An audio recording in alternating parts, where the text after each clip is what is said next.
Good afternoon, and welcome to our Premiership show, Premiership A to B. I'm Eddie.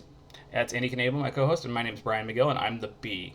There's a lot of things that we could be talking about, but we're going to start off with the dumbest news in Louisville soccer. And there's a lot of things that are going kind of not great for Louisville soccer as a community, but we're going to start off with U of L and having them kicking off three players and suspending three players for throwing a party. During COVID, which is absolutely insane. And the fact that women's soccer and women's volleyball, and there was a couple other sports, I think there were four sports mentioned, so there was one other sport, had multiple people catch COVID and have to be suspended is just idiotic. I know college kids are supposed to be dumb and do dumb things, but it's disappointing, especially because some of them were captains and leadership on the team, and didn't think twice about it. I don't know. I don't have a lot to say other than you wear your mask and be smart, and you'll get to see them. I was hope the finals in Santa Barbara, where I live now, and I was hoping to see them, and that's obviously not going to happen if they get to play it at all. But that's a different subject. But yeah, we're both. I know I'm disappointed. I'm sure you're disappointed, Andy, and just makes me mad. Yeah, go ahead, Andy. Yeah, there's not really much more to say about it other than I think that just generally speaking, younger people are going to respond differently to the situation than older people. We've seen that kind of across the country with spring break, and it's not really changed in the few months that we've been having this issue to deal with. Mm-hmm. So it is disappointing, though, just that we've seen such a downturn, and then now it's kind of not really flattening out like we needed to. Yeah. So obviously, everybody needs to be safe and be smart. That was clearly the worst thing that they could have done. Yes. Um, so it's very unfortunate and disappointing, but I'm kind of happy with the way that the program's responded to it, It's excellent. and is taking a serious stance on it. Yeah, I'm sure they gave him a one strike policy, and the kids that got kicked off did have previous disciplinary problems. I don't know what the disciplinary problems are. Most of that's kept in house unless it's something major, which it should be. So yeah, the kids that were suspended were kids that had trouble in the past, and the kids that had got suspended, and probably if they get caught doing anything else, they're kicked off the team, and that's exactly what you want. You want the people that aren't learning. Well, you can't keep letting the people that aren't learning to get away with it, and obviously the people that haven't done anything bad before, you want them to learn from this mistake. Um, but now we'll segue to my team, Arsenal. Also, A for me. Andy's a Bournemouth fan. He's not. But Arsenal. Arsenal, we have a lot of things we should be talking about. It's been a really couple interesting weeks. We could be talking about the FA Cup and the fact that we beat Chelsea and we were the better team and how great that was. I was so happy about that. It was such a great day. We could be talking about getting into European soccer and or football, and how much it's going to make it easier for the future to find players and convince players to come to this team and build the team that Arteta wants. We could be talking about the season and how it was kind of disappointing, but we started to get better, started to show more cohesion, and there really was a base that we could work our way to solid European, if not borderline Champions League next year. But unfortunately, in the last 24 hours, Arsenal announced that they're going to be getting 55 people, including three of their three heads of scouting, and that, I mean, there's just so many good things we could talk about and reflect on. And Aubameyang maybe signing a new deal, which I wouldn't have talked about. Williams signing, which is an interesting signing because there's a lot of good things and a lot of bad things involved, and it can be more complicated than people mentioned. These are things I wanted to talk about, but they're not important. They're not important right now because in the last 24 hours, they announced 55 people are getting laid off. Almost all non-major players are losing most of their benefits. They're keeping health benefits, but they lose partial ownership. They lose they're losing season tickets, which they used to have. They're losing all these things, and I'm sure that they'll still have access to season tickets, but it's no longer guaranteed. And and they're saying COVID is the reason, and there's a couple stages to this, but the biggest thing in the world is Stan Kroenke is worth $8 billion. He could easily just open his checkbook, write a small check for less than £3 million, which would be about $5 million, and get this thing taken care of. People would keep their jobs. The benefits they could keep, and it wasn't like they cut them for the COVID time. They're cutting these forever. So this is they're taking this major shakeup in the way the team is built, and they're getting rid of these things because Stan Kroenke is cheap. It has nothing to do with it because, again, they're taking away their benefits forever. They could say, well, it was supposed to be just while COVID was going around, while there's no fans or anything, they were going to lose these benefits, but they were going to keep them. But no. They're gone forever. Most of these jobs are not coming back because they just don't want to put that much money into the club. They want to just constantly turn profit. So the fewer people working for them, the fewer people or the more money they're going to make. And it's just ridiculous when you work that much money. And the fact that Ozil, when everybody was struggling, didn't cut his salary, people screamed at him. And he's kind of been proven right. I'm going to go that into just in a little bit. I still want to kind of go into the Scouting Network, which is the biggest news of all. The guy who got Gabriel Martinez and Fabregas and Pires and Lauren and Sandy Cazorla and Emi Martinez, who just won us the FA Cup with his goaltending.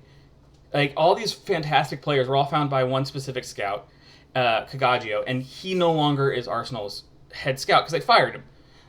They also fired Brian McDermott, former Redden coach, who's been a very, very good member of the scouting team, really helped them with the young English players, which we have a lot now that are just as good as anybody in the country. And I can't remember the other member, but there are the three biggest scouts in the club are no longer in the club. And people keep pointing to one person, and that's Kia Jorbichin, or Chian. I never know how to pronounce his name, but he's a super agent. He has all sorts of clients, and he's done a lot of business with Arsenal, and both in negotiations and with and recently with player scouting, leaving where scouting is. And this is disappointing because you're really putting your hands into somebody whose his job is not to make Arsenal better.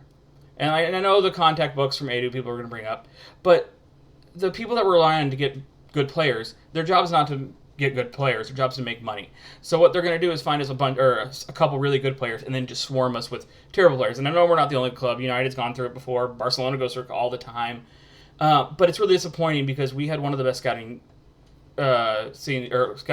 camps in all of Europe. Ours is on par with United and Tottenham and City and Chelsea. Better than Chelsea. Well, maybe not better than Chelsea's. But it's on par with those. And not as good as City's, but that's because City's is insane, just with the way they built it.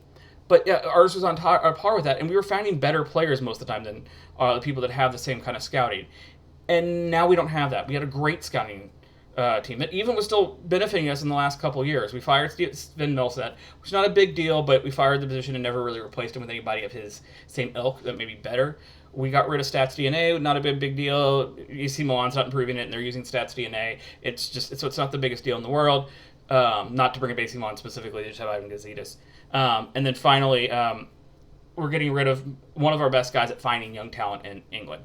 And it's just really disappointing that the club has now become just subject to agent fees and really just selling themselves out. Not to get better, just to make it appear that we're trying to get better by getting a couple superstar players and not getting these young exciting players.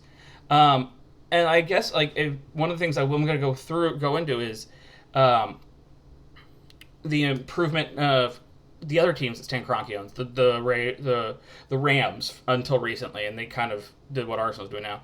The Avalanche, Colorado Rapids are getting better, and they did it really with a good scouting network, finding these really talented young players and signing them to contracts or drafting them or doing whatever they're doing. And it's just unfortunate that that KSE owns Arsenal and they just decided to sell the club out to big agents because it looks better to them because they've done no real research on how things are supposed to work and we're not doing things the way Liverpool did things. We're not doing things the way Dortmund are doing things. The clubs are supposed to be emulating until we get the money to be able to emulate a Chelsea or United or a City. But we can't do that because we're not putting the money into our scouting. And it's weird because he's doing that with these other teams. And the last thing I want to talk about was, again, Ozil not being unwilling to cut his salary and the other players cutting their salaries specifically so people could keep jobs. Arsenal took a 15% wage cut, which is more than most other teams had for each individual person, but a couple players, one of which was Mesut Ozil. Ozil came out when he said it, and he said if he knew that these jobs were going to be saved and it didn't benefit Stan Kroenke directly, he would have been fine taking the wage cut. But instead he didn't because he just said that he was just going to pocket the money. The players were assured that these jobs were going to be kept, regardless of what it is. They're taking this wage cut because they're going to be able to save enough money that they're not going to lose jobs. They told this to Mikel Arteta. So, and evidently that's not true. So the players are pissed. Arteta probably is angry. They haven't heard from him, and you're ruining relationships. And you're probably going to lose players in the future because they cannot trust you. And it's just a really, really poor way to run the club. And like people like talk about the Glazers or other owners, the worst owners in sports. But in all reality, when you come to an object like Arsenal and ruin it the way you're doing, you are the worst owners in sports. Cronkies across the board. People everywhere hate the Cronkies. So that's my piece. I don't have a little. I have a little bit more. I'll probably interject, but that's all I really can say on the matter because, like I said, I really wanted to talk about the FA Cup. I'd love to talk about the future and the fact that we're kind of looking interesting. And then especially with the rumors recently, I wasn't going to bring up any rumors, but yeah, it looks interesting. And I really, really wanted to talk about the fact that Europa is going to be fun. But I didn't get to talk about any of that because the Cronkies are a goddamn joke. What do you have to say, Andy? I think that you're perfectly fine with, prioritizing that topic because it needs to be discussed.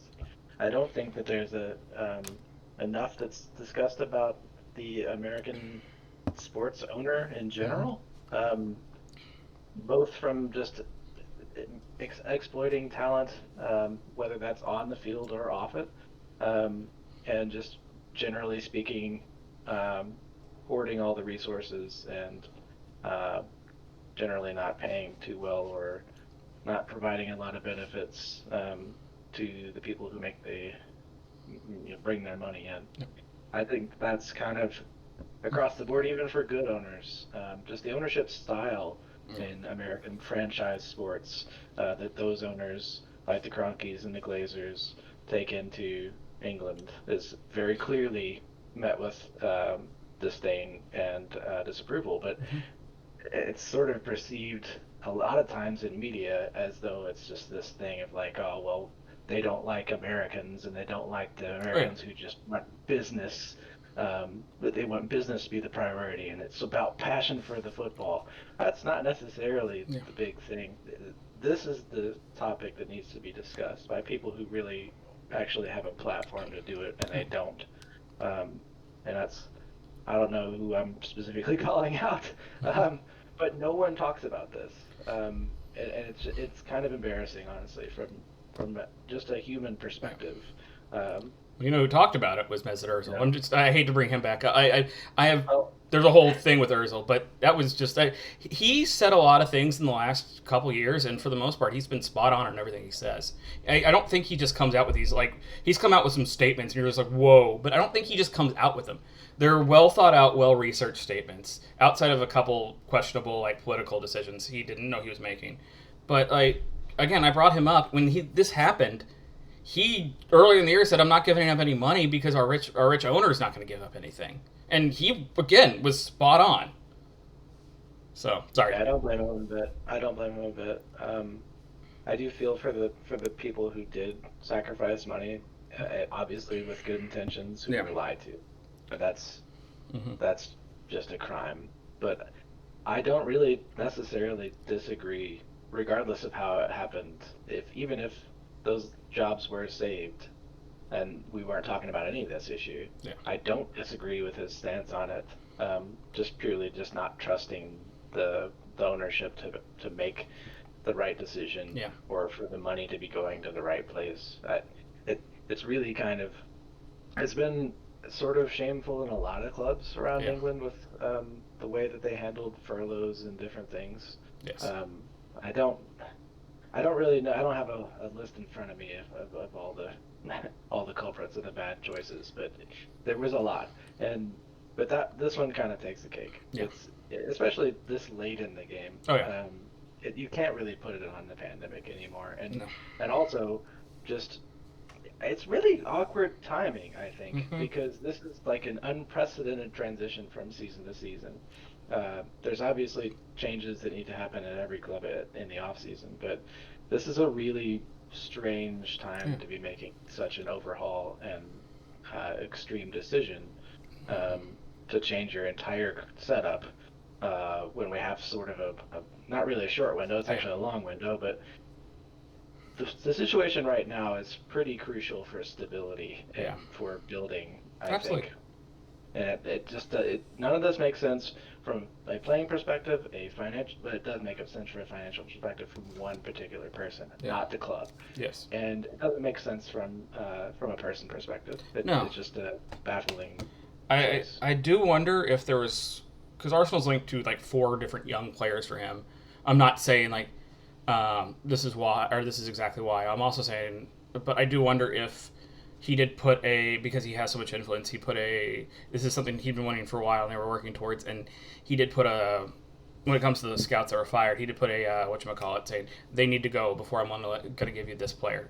Even if they did, so you say screw the player. There's other young players out there, because there's 2 that Arsenal are looking at that are both really young, talented players that are that. So I don't know, maybe that's the case, but even then, it's still, you're right. I mean, I said it as well. It just looks bad. It's not good from a playing perspective. And you have one of the best young managers in all of Europe. Why are you trying to screw with the relationship with him? Yeah, I don't know. trending up, it doesn't make any sense. No. So, So, okay. Yeah, let's talk about United. We're gonna get at least a little bit of a better better subject in here, maybe more positive subject. well, I think the ownership perspective is not too much better, but at least what's happening around the club and on the Yes. field is distracting away from that. Yeah. The team is, at least since Bruno's signing, looking as good as probably we have for the last 7 years. It's at least, I think, Bruno Fernandez is the best player that we've had maybe since Ronaldo. Um, and it's definitely the best signing that we've made post Fergie, including Pogba and Zlatan. But I think that the team at present is actually performing the way that they should be. They're doing what the manager is wanting them to do, and we don't have a lot of like discontent. It's such a weird.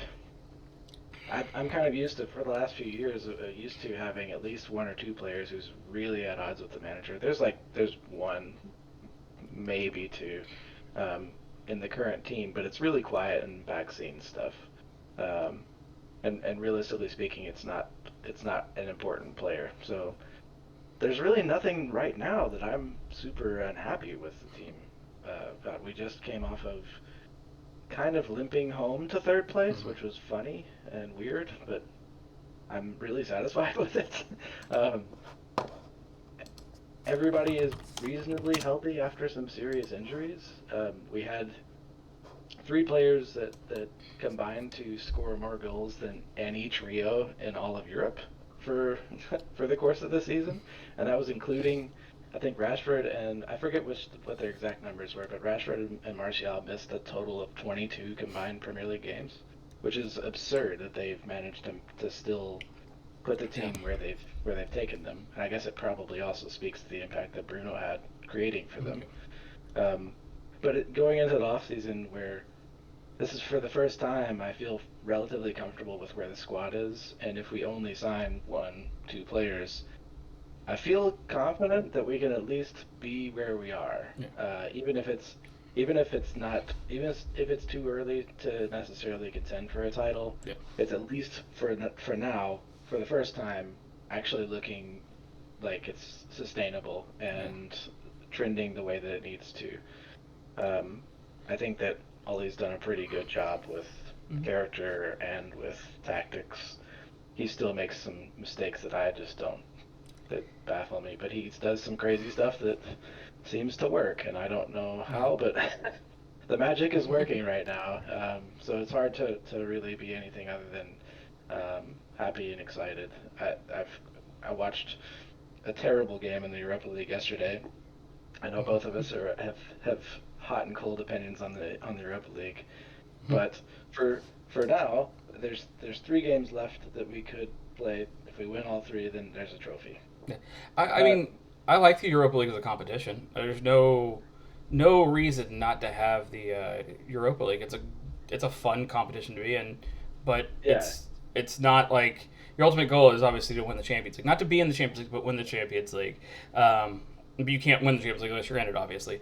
But yeah, it was a fun competition. Last year would have been I enjoyed it. Would have enjoyed it more if Eintracht Frankfurt could have held their goddamn lead against Chelsea, but that's a different story. Um, That is fair.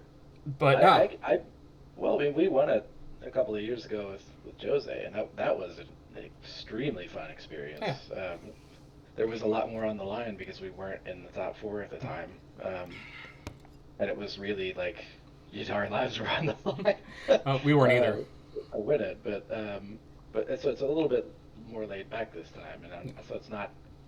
It's different reasons to be excited about it, but I mean, from a perspective of not that long ago, we were talking about a United team was in 14th, I think. Yeah.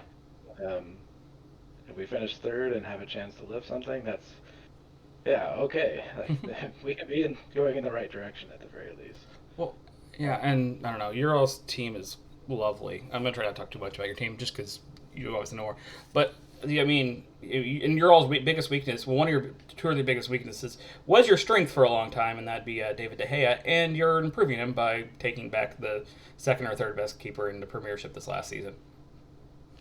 Yeah, I mean, the position battle at that is really wild.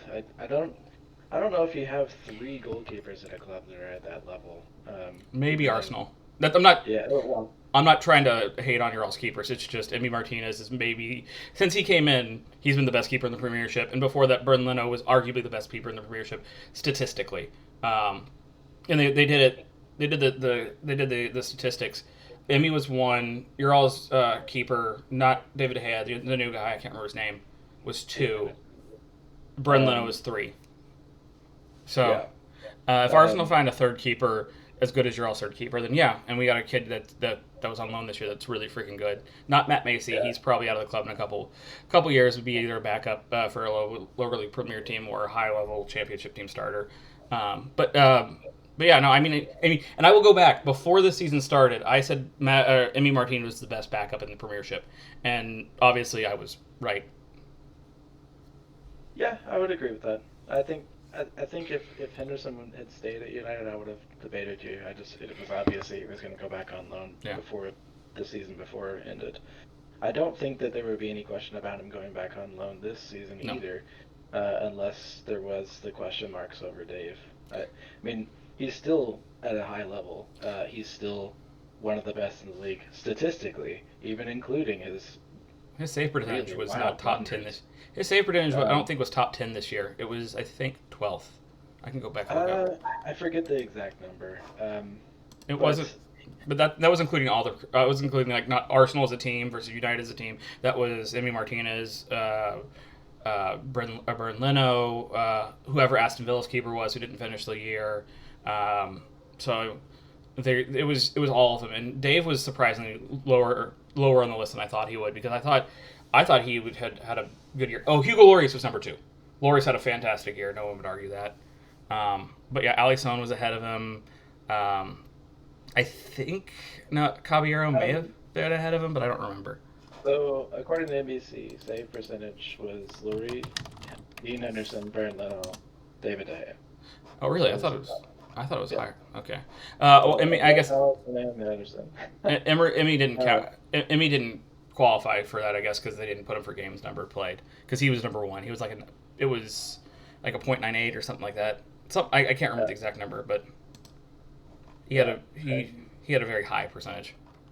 The head was 11th in total saves, but percentage was 4th. Okay.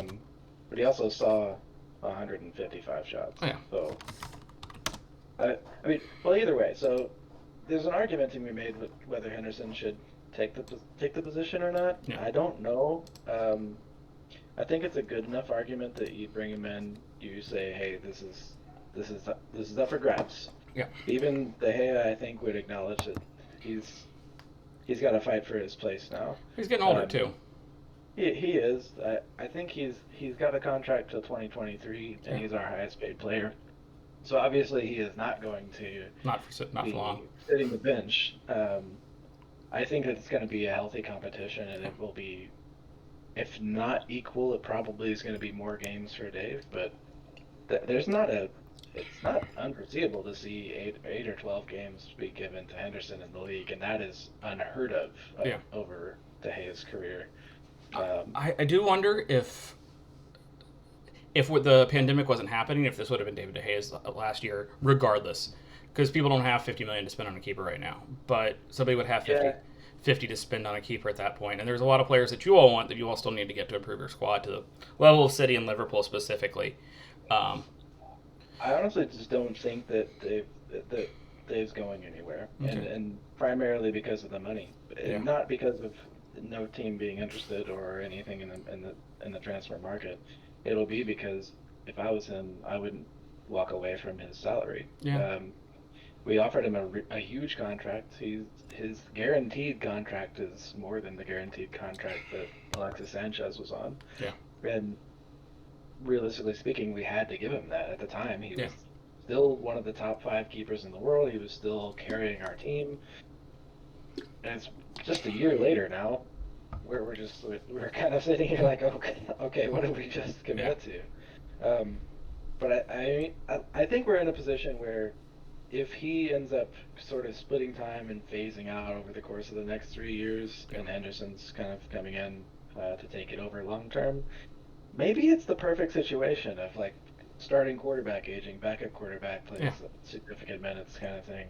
Maybe there's maybe there's a place for both of them to get minutes and actually coexist, Yeah. which is really, I guess maybe it's best case scenario for Anderson Yeah. and for the club. Um, But I think with the way that we look defensively right now, question marks over Harry, but he's really good in possession, so it's hard to complain too much. Midfield's pretty stacked, shockingly. I Uh, mean, you probably could use an upgrade or two, not like to get into Champions League, but to compete with Liverpool and City specifically. well, I don't think Liverpool's midfield has ever been that good. I legitimately think that United's Yeah. midfield is significantly better. I don't think that our team as a whole is significantly No, better. I obviously think our not. midfield I think 2 of our midfielders walk into Liverpool's team right now. So I don't think that it's necessarily like fragile or not fragile, but it's not unbreakable. And if one guy goes down, we're kind of a Yeah. little bit we're very short on creativity. Mhm. Um, but if we're lucky with health with Bruno and Pogba, we have enough with Fred and McTominay and Matic Yeah. and a couple of youngsters that are really really good and Yeah. probably need to go on loan to get time. That area of the pitch is okay. We could Yeah. use an upgrade, maybe some more depth, Mhm. but like the attack's amazing. The defense is Yeah. statistically really good. We could still upgrade. Mhm. There's a lot of good talent coming through at the youth level, and we have nothing in attack coming through at the youth level That's unfortunate. minus Greenwood. But yeah. There's not a lot of depth there, but we're answering that problem, fingers crossed, if the Sancho deal goes through. Yeah. So I don't That's know that really there's been a complicated. time where I've been more excited about this team. It's Yeah. Yeah. potentially going to be really fun. I do have a question. You and Chelsea both need a center back. I mean, you just both do. Whether or not you're Yeah. replacing Harry Maguire for you all, or more likely Lindelof, who I actually thought was better this year than Maguire, but that's a different story. I don't think either of them are great. And like with Chelsea, they don't really have a great center back. They just don't. Rudiger's fine. Zuma's fine. Christensen's fine. Their best center back maybe Azpilicueta, and that's not who you want as your best center back right now. Um, Yeah. and if they could find someone good to put against Rudiger, like a world class center back to put against Rudiger, that'd be great. But like right now, Chelsea, Timo Werner's transfer went through. Your all's transfer went through. I'm gonna go to other things, but or not. Timo Werner's went through. Zagat's went through. It looks like you're gonna get Sanchez or 110. It looks like they're gonna get for Kai Havertz. If Leverkusen makes Champions League, then it's going to be nearly 100 million pounds. It's not going to be the 80 that they're talking about. They're going to bump it up 10, 15 million because why not at that point?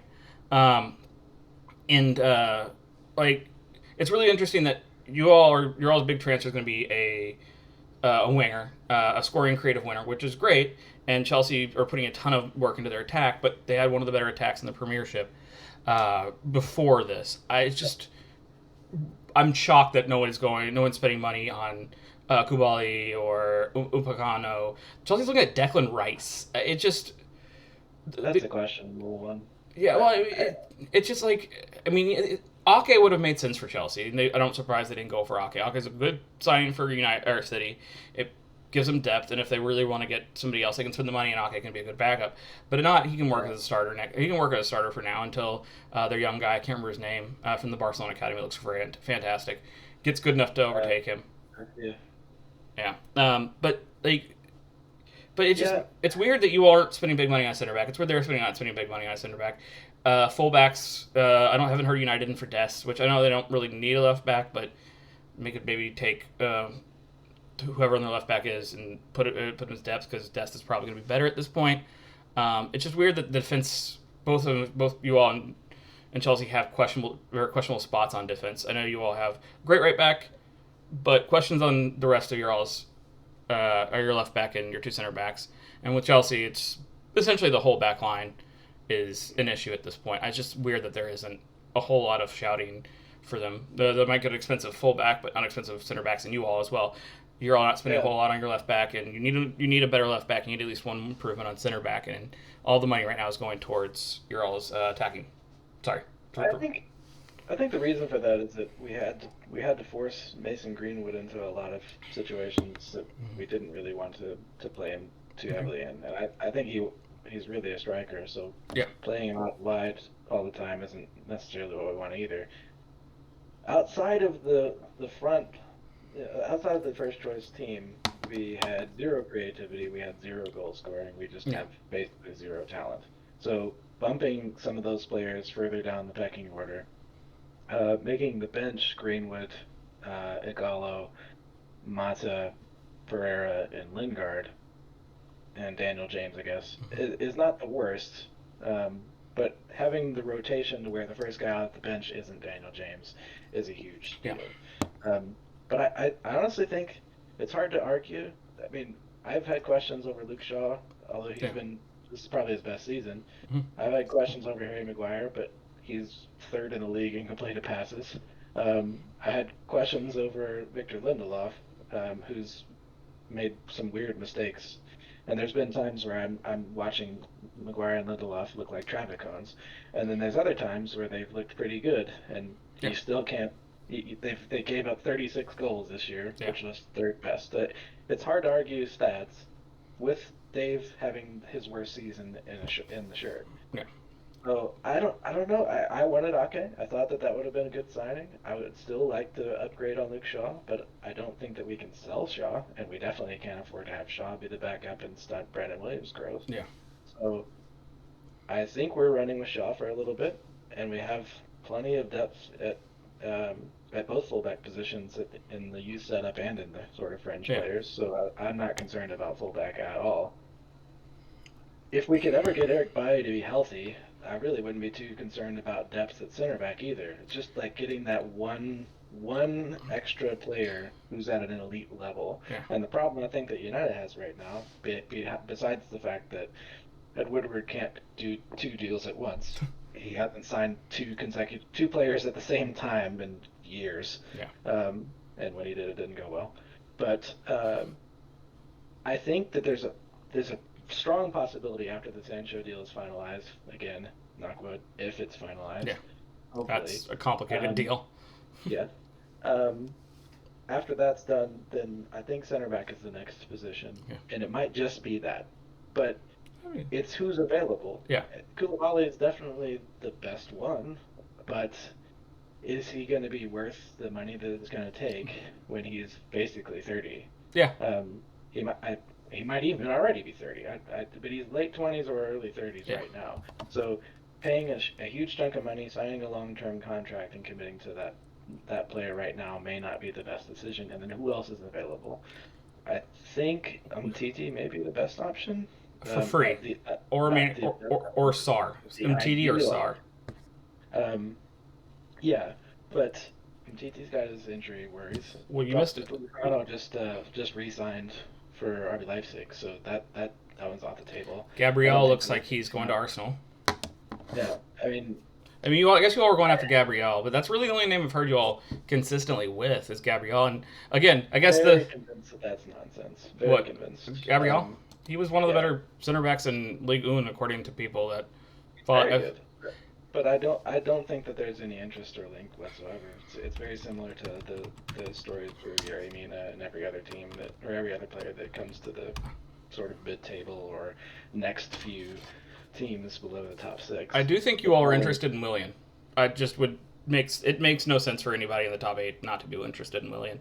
I'm not saying you all would. I think you all probably reached out, offered a 2-year deal on probably similar wages of what Arsenal's probably end up paying, but you offered 2 years instead of a 3-year deal, which is smart. I think the conversation ended on playing time. Yeah, and I don't know, just because I don't know if he starts at genuinely, Arsenal. that's fair.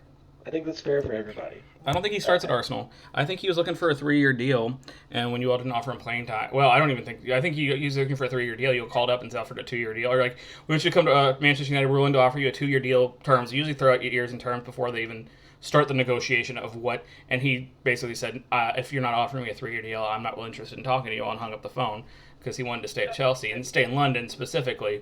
And the London thing is definitely the big part from his perspective, Oh, yeah. and I think that there's still he's coming off the bench for Arsenal quicker than he's coming off the bench for United if Sancho comes in, and there's no way in hell that they throw away 18 months and all the money they've invested in getting Sancho no, to choose Willian over him. So Absolutely he not. would have been the second attacking signing. I don't think that was No, the I right just- fit. I- Not necessarily not I- interested, just not your fit. oh no, I just was that was a player that you all had gone at. It was a player I thought you all had realistic links. That's all I brought it up for. I didn't think that he's super I wanted useful. him a couple of years ago with Jose. I think he would have done really well on your team as a one of the first people off the bench. Not me at the first piece, especially if you get Sancho. But I thought he would have done well at this team. But I think he's one of those players that he just does a lot of things well that the Premiership is kind of lacking outside of like City and Liverpool and Chelsea to an extent, especially with who they're bringing in. Definitely. He just, and not on the current Chelsea team, but on who they're bringing in with Ziyech and maybe Havertz. He does a lot of the things that they do really well. Maybe not as well as them at this point, but at points in his career better. But yeah, he just does things I that don't get with Chelsea is the decisions. I like Frank. I've always been I don't, at but- least a lukewarm Lampard fan. Yeah. But I don't understand his prioritization of certain players. Oh, yeah. But like, you bring in these guys, okay? They can't all play at the same time. No. So all the question marks that we talked about at other positions are way worse for them than any other team in the top 4. Oh, absolutely. Way worse. Well, they're worse than anybody in Europe outside of Arsenal. And Way Arsenal, worse. and Arsenal, I'm not. I guess I shouldn't include Leicester. Well, I don't know. Maybe include Leicester in there. But like Chelsea's best player doesn't have a position on the team right now. Yeah. Like, Yeah, it's wild. And but like you can't. So Ziyech, why am I blanking on his name now?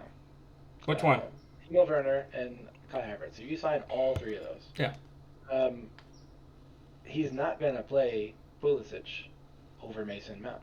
So then you're benching might. Pulisic, you're benching Tammy Abraham, and are you getting rid of Giroud? None of those players are a significant step up over the guys that had just left the field. And Timo Werner. including Werner. I'm Oh, including Werner. I think he's better than Tammy Abraham significantly, but he's not. Yeah, but I don't think that he's for what they needed him. And Giroud is still an underrated player in my opinion. Oh, absolutely. And I don't think that you take away Giroud and you put Werner in the team that it's a huge leap forward. Well, I think it kind of goes against the way they play. They do better with a non-scoring 9. Like a Firmino would be perfect for them. I'm not saying Firmino should go to Chelsea. He's obviously got Werner place. can play that role. He can definitely play that. Well, And Firmino is one of the few players that are better at that than Giroud. I think I was just going there. Kevin Volland for Bayer Leverkusen. No, he's not. Lucas Lorio for Bayer Leverkusen would be a great one in that one. There's Peter Crouch was fantastic for years. Didier Drogba could do that really well. He didn't very often, but he could do that really well in the hold-up play. I mean, you need a hold-up type striker so you can have those fun runs that Frank Lampard tries to do. I actually wanted to. I wanted to. It was kind of condensed for time, and we'll go as long as we go. But like we're not condensed for time. I was just worried about this. But I actually wanted to discuss Chelsea and the fact that they're basically boxing out their greatest generation, the golden generation. You kept hearing for years and years and years and years, like the last 3 or 4 years, about how good these players are, and who's going to stay at the club. Mason Mount doesn't have a spot at this point. in the starting. You're not going to pay $100 million for Kai Havertz and start Mason Mount over him. Hudson-Odoi doesn't start already, and they're bringing in Ziyech. Reece James, where is he going to play? I mean, like Tammy Abraham. Oh God, who Loftus-Cheek. I mean, these are all players that aren't going to get playing time, and these are supposed to be their golden generation, the generation that's supposed to catch them up to Liverpool and catch them up to Manchester City. And these guys are going to leave within a year. They're all going to leave within a year. Did you include Tomori into that? Because I would. I did not. I should. Yeah. Right. And yeah, it's so funny though. Like they had this transfer ban, and then they were forced to play the kids that they had, And they were great. a large degree, and they played well. And the very first second that they have an opportunity to go out and replace them, they just throw it all away. And how many more of these Kevin De Bruyne's are they going to have? Where somebody just sits the bench for a couple of years, they loan them out for a couple of years, and they turn a profit. It's a profitable and successful business model, but unless really. you're actually producing, I mean, it has been. It really has. They've profited on almost every purchase they've made over the last like 10 to 15 years. Small purchases, but for the big purchase, they don't make anything. I mean, Right. yeah, no. So It like, never translates into like long to outside of basically Hazard. yeah, I mean, none of their big purchases have been like hugely successful. no, and like, I mean, oh God, I just had. Oh, look at the Modric. Look at friggin' Modric. Like they sold him for less than they bought him for, both times, essentially. Um, Oh yeah, that's true. like they bought Modric for $40 million. They sold him for $5 million. They're like, oh, it's got a deal on Modric. After they bought him, I think for 6 or 7, maybe it was less than that. But they made a small profit. They made a small profit on Modric when they sold him originally, and then bought him for 30 or 40, and then sold him to United for less than what they paid for him. I think it was 25 or 24 or something. Yeah. It took a lot. Yeah, And he still had 3 years left in him, obviously. No, yeah, I mean, I guess I get why they sold him because they thought they could do better with some of the younger players, but at the same time, it's just like that's the way Chelsea's been doing business, and like this is their golden generation. This is the generation that was supposed to again take them over the top. And I get if you think you can find better players, replace them. But like Chelsea fans have been laughing about the golden generation forever, and I'll take Callum Hudson-Odoi in a heartbeat. I don't think you will, but I take him on Arsenal in a heartbeat. He will with Saka and Reece Nelson and a couple of the other younger kids that haven't got quite into the team. If you put him in that, I'm sorry. I would take Saka over Hudson-Odoi. Well, I take Saka over Hudson-Odoi, but imagine Hudson-Odoi and Saka on opposite wings in 3 years. Yeah. That's all. That's what I'm getting at is, and then Reece Nelson developing into someone who comes off the bench like a Freddie Ljungberg or Pires type player for Arsenal. Like I take Hudson-Odoi because there's a reason Bayern Munich was willing to pay $40 million for him because they were going to develop him. Look at Alphonso Davies. They're ruining their golden generation, and I think it's hilarious, and I think it's fantastic, and we'll be laughing about it forever. You all would probably take Mason Mount over Jack Grealish. I take Mason Mount over Jack Grealish at this point. So, you'd at least be a conversation, but only because of the costs. Yeah. No. Yeah. Them staying up is going to increase the costs on Grealish. I thought that was a golden opportunity to bring in, sort of narrow down the rotation a bit. Yeah. Use Grealish, Greenwood as the two attacking players off the bench, if you will. He said Grealish and Greenwood. Sorry. They're all really versatile in different positions. So it would have been like Grealish, Greenwood, and Lingard off the bench. That would have been nuts. Okay. But I don't think that it's going to happen because there's no way Villa sells for less than twice what we were going to be willing to pay for them if they went down. So it's not it. I'm going to use that as a way to transfer over into the league because it's the last thing we really have to talk about. We kind of been, but like specifically about what happened with the teams that went down and what happened with specifically Leicester in general. But we're going to start with the teams that went down, obviously, because Villa relegation battle kind of transfers more into it. Well, that just like your all's direct the argument immediately is Todd Cantwell from Norwich, who I've been wanting for a while. He's a big player who's in big games, would be great off the bench, is creative force. At Arsenal, he would slot right in, maybe even to the lineup. At United, he would fit in really well with you all. Looks he's 22 or 23, I think. I'm not 100% sure. I should have that paper up. I just didn't think I was going to talk about Todd Cantwell. He's 22. 21. He's 22. Got one of the best hair, got some of the best hair in all of England. I mean, he's kind of cringy, but so is Christian Pulisic. He's like a poor man's Jack Grealish. Really I don't know if he's a poor man. I think they're very, very close. I disagree, but I think that the longevity is swaying me on Grealish. No, I just think right at this point, if you're going for a player you're going to spend 20 to 30 million pounds on, versus a player you're going to spend 40 million pounds on, you might go with Grealish, but it's a close conversation. If you're talking 20 million Todd Cantwell versus 80 million Grealish, you're going to go 20 million Todd Cantwell any day of the week. There's no contest. Yeah, you're right. Yeah. No, and like I said, he'd be perfect at Arsenal. There's two players in the championship I think would work perfect at Arsenal and would be fantastic wherever they go. That's that kid from Brentwood. I can't remember his name, but starts with a B. The kid from Brentwood. Ben Godfrey? No, sorry. No.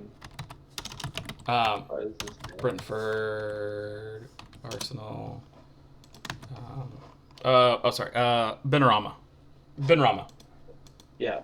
Yeah, Benrahma, and then Cantwell. I think would just go would slot perfectly into virtually any club outside of maybe Manchester City, who are actually looking at Cantwell and Grealish. Really funny enough, but I just don't see where he fits in at City. Liverpool. Well, speaking of just generally speaking, players who have been now relegated. Yeah.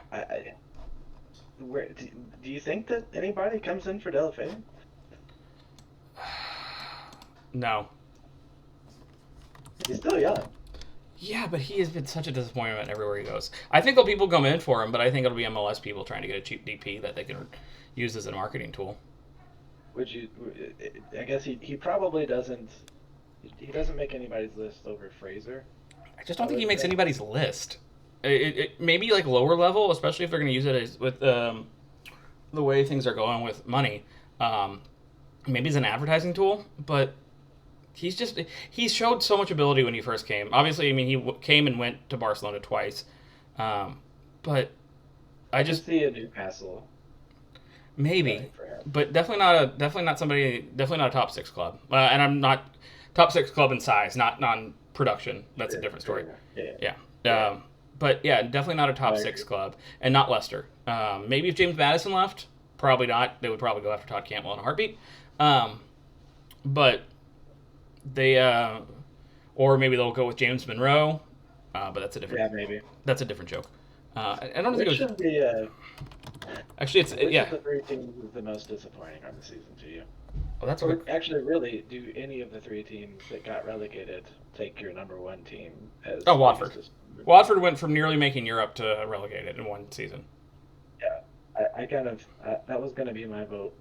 I don't see how the amount of talent they had on that team, how they finished that low, and how they just completely imploded. People are talking about gutting Norwich, which was one of the choices to go down at the start of the season. Or Norwich. I apologize to Norwich people. I said Norwich. I apologize. To Norwich and like Bournemouth is a surprise, but that's more just because how the team was constructed and less the talent, because they were one of the least talented teams overall. But like Watford has so much talent, and you don't hear a whole lot about people going to get them. There's like 3 or 4 players for Watford that people are like, oh yeah, we should go get them, but that team has.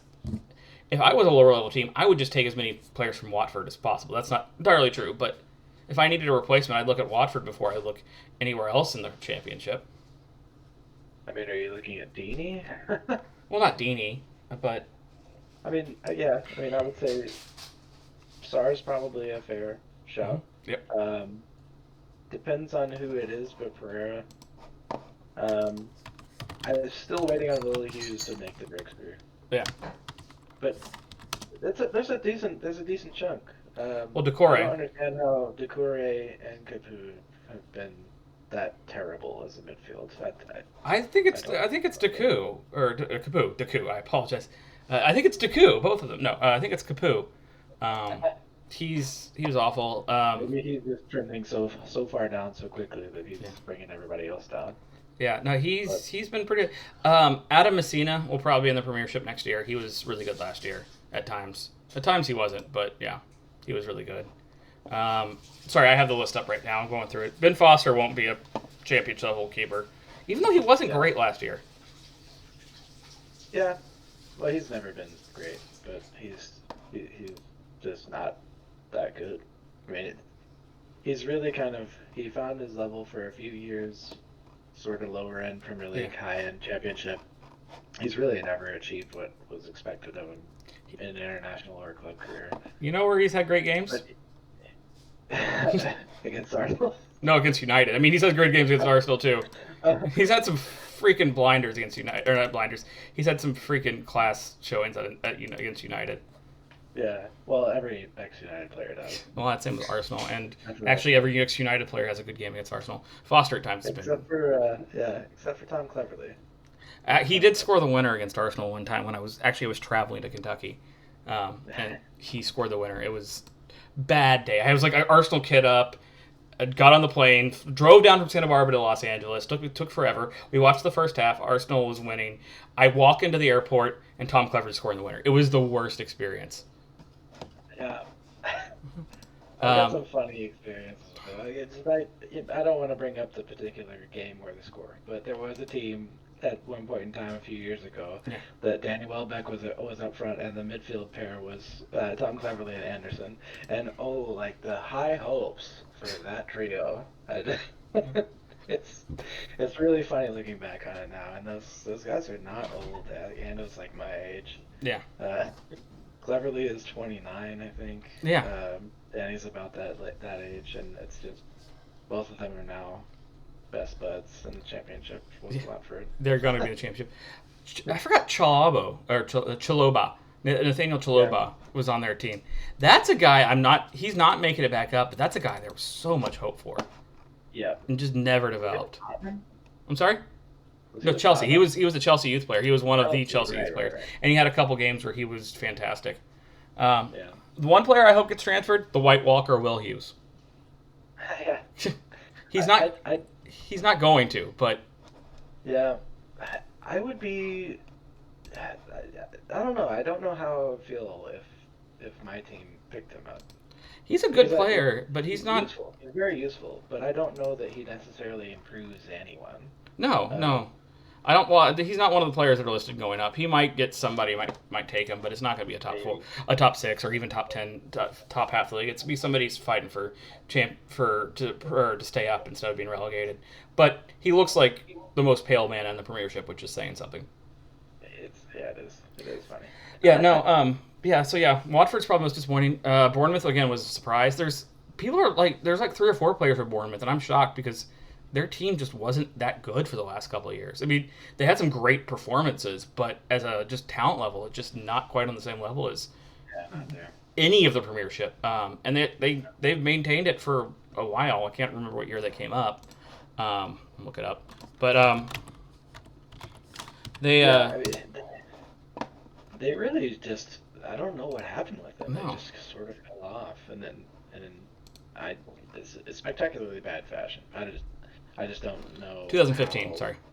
we managed to have the relegation that happened this season. Amazing. It was amazing. It Would was not the have. most Would not interesting have. thing happened. Just the most, even compared to the Premiership. The relegation was just so much more, or so more interesting than anything else going on in football. Yeah, yeah, I'll give you that. I do think that it was like the last couple of days, the competition level was exciting. Yeah. And for the first time, there was actually something to play at Yeah. all of the stages. Um, there were teams fighting to get in the Europa League. There were teams fighting to get in the Champions Championship. League, and there were teams just fighting to survive. Yes. All to the last day. So yeah, it was fun. It was sort of one of those where I think that I would have liked to have had the push into the end of the season, Yeah. and then had a summer off, Yes. and still had Euros. But of all of the stuff that happened with 2020, the Project Restart I think was a huge success. Oh, absolutely. The way they did everything. Yeah. obviously players are now exhausted, tired, and need breaks. And they're not getting a long one. Um, just everybody, they kept healthy. There was very little, if any, positive tests around the league. Yep. And just generally speaking, the way they did everything was fantastic. And then to have the sport really keep up with that Yeah. and elevate it to a level that most years we don't see was awesome. Yeah. It was a lot of fun. Yeah, it was great. I do want to talk about Leicester for just a second. Not because, but that was just no one saw that coming. Like, I think that of all the teams that were benefited the most, I think you all probably benefited the most from the restart because you all are trending downward. And I think Leicester probably benefited the least from the restart. They were already trending downward, but any positive momentum they had at that point went away. And like it just like you all like great for you all to get healthy and get Bruno a couple more practices under his belt and took advantage and obviously became and got Champions League because of it. But maybe not because of it, but because Bruno got more experience and did better. But Chelsea, but not Chelsea, Leicester, they were just so dominant in the first half. If you would have had to put money on any team outside of Manchester City and Liverpool making Champions League, everybody was putting their money on Leicester. Just so dominant, and I even though Jeremy Vardy won the Golden Boot, they were so disappointing on every aspect. Even Vardy to an extent, because he barely won the Golden Boot, and he was up by 3 or 4 goals when we went into. But we were talking about it when he went into the break. Yeah. So it was just insane. I've never seen a club like that outside of Tottenham. Not to make fun of Tottenham this time specifically, just drop the way they did. Because even in Arsenal, when they were in the league by 10 points with 10 games to go, we still lost the title by less than 3 points. And United and Chelsea basically won every game the rest of the season. Yeah. So it wasn't like you all were lighting the world on fire. You were doing well, but you weren't lighting the world on fire, and Chelsea wasn't lighting the world on fire. It's just Leicester was just so bad in the second half of the season, and specifically after the break. I think they just fell apart in every way. They fell apart mentally because a lot of their strong characters were out of lineup. Mm-hmm. There were some serious injuries. Yep. And I don't think anybody expected the way the season ended for Söyüncü. That was insane. Oh, he was awful. He was awful. He was giving away penalties. He got sent off at least once. Maybe he thought about what his life would be like if he was an Arsenal defender after the break. Yeah, he was not good, and I mean Johnny Evans played a game for Manchester United again towards the end of the season, which was nice. Unlike the last couple times, unlike the last couple times he's played you all, where he's played like like you all should have kept him. Well, he always does have a key mistake in him at the right time for us, which is nice. It's good. I think he still roots for us, but that team just they I don't want to like justify 80 million pounds on Harry Maguire for him as a defender. Yeah, but 80 million pounds to upgrade our defense just enough, and to take away the player that would have carried them and kept them in the top four. Yeah, very worth it. Very worth it. And you couldn't have said that before the break. Because no, it took some really weird, wild things to happen. Yeah. This is just a weird season. Really weird season. Yeah. I don't know that's another one, like Vardy. Everybody talks about Maddison, and I think that if we're not going to get Grealish, Maddison is the next best player. You're not getting Maddison, though. He just signed a new deal. But there's no chance of getting Maddison for a couple of different reasons, that being one of them. He's too good to sit on a bench. I think he's a step above Grealish in every way. But also there's no chance that anybody's getting Leicester City's best players this season. Not at all. Unless somebody's contract's ending that I don't know about. No. Kasper Schmeichel, you're not getting any of the center backs. Your best chance is in Didi, and that's only because he had a bad year, like in general. And even that would be a stretch. But he's like Conte. He's a player that doesn't really have a position in the modern game. So if you're getting him, you're getting him as a bench player. Leicester starts him, but he's very, very one-dimensional. He's an incredibly good defensive midfielder, but he doesn't provide the creativity or possession that you need in the modern game. I think that he would be the ideal third player in the midfield Oh, for yeah. United. Well, for I your don't think. for with Pogba being his can maintain possession, and Bruno being as creative he is, yeah, he would do great. But you're talking put him in Manchester City or Arsenal or He can't pass well enough. no, no, or Liverpool. Well, Liverpool at times, not always, Yeah. because Nagby Keita can't pass out of a bag, um, which is funny because he was supposed to be change them, and now he barely plays. Yeah. Yeah, that was supposed to be the big signing. Yeah. I mean, do you? I mean, we saw Leicester fall off in unexpected ways. Yeah. Are you expecting anybody else? I mean, outside we already talked Chelsea, but I don't necessarily see that there's going to be a huge resurgence from Spurs under Mourinho. I No. don't think I- that Leicester. If anything, Spurs are going to get worse. Especially if they get Yeah, rid of they- Ndombele. They'll get worse if they get rid of Ndombele. I know it was working for a while, but eventually people catch on. And getting rid of your best player never works. I mean, you can ask Spurs specifically when they got rid of Gareth Bale. It just never works when you get rid of your best player. Maybe the long term, but short term it's not. And you know Mourinho doesn't work for the long term. He works for the short term. And so that's never gonna work. yeah, I guess he's not their best player. Harry Kane's their best player, but he's definitely their best midfielder. And there's a reason that teams are just lining up asking to talk about that. They're not lining up for Sissoko. They're not lining up for anybody else in that midfield. Not lining up for Dele Alli anymore. They're lining up for Harry Kane, think- and they're lining up for Ndombele. I mean, like a lot of player teams would like Harry Kane, but your biggest clubs in the world are no longer interested in Harry Kane.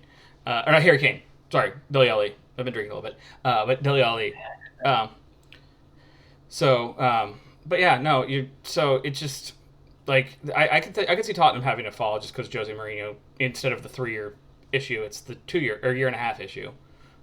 Yeah, But they're the only team that I could see in the top 5 that would not be a top 6 team next year. And if Arsenal does everything, they'll go back in the top 6. But I really don't care right now. I'm just super mad at the ownership. yeah. I don't blame you. It's very fair.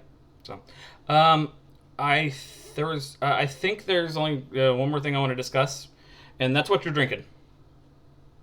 Oh, currently I'm drinking a Falls City coffee stout. Ooh, Uh, that's good. Actually, really good. it's pretty good. It's old. Yeah. It was one that I just sort of found in the back of the fridge. You got to be careful with the Uh, coffee stouts. I'm not going to go into it. That's a beer conversation. We're playing soccer. I'm currently drinking Black is Beautiful by it's the Casa Gria version. Gonna go just a little bit into Black is Beautiful. I'm not going to a huge rant.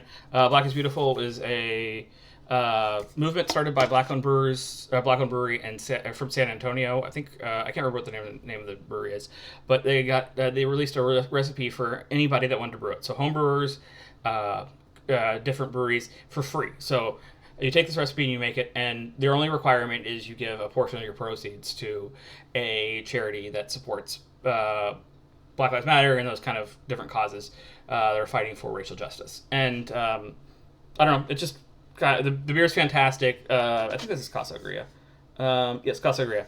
Casa Gria is a great brewery that's an hour away, and just I'm happy to be drinking and supporting charity, which is great. And that's all I got. We'll do this again probably in a month, or not even a month. Well, maybe a month, because the new season's coming real soon. So, thanks for talking to me, Andy, and I'll see you sometime. Sounds good, man.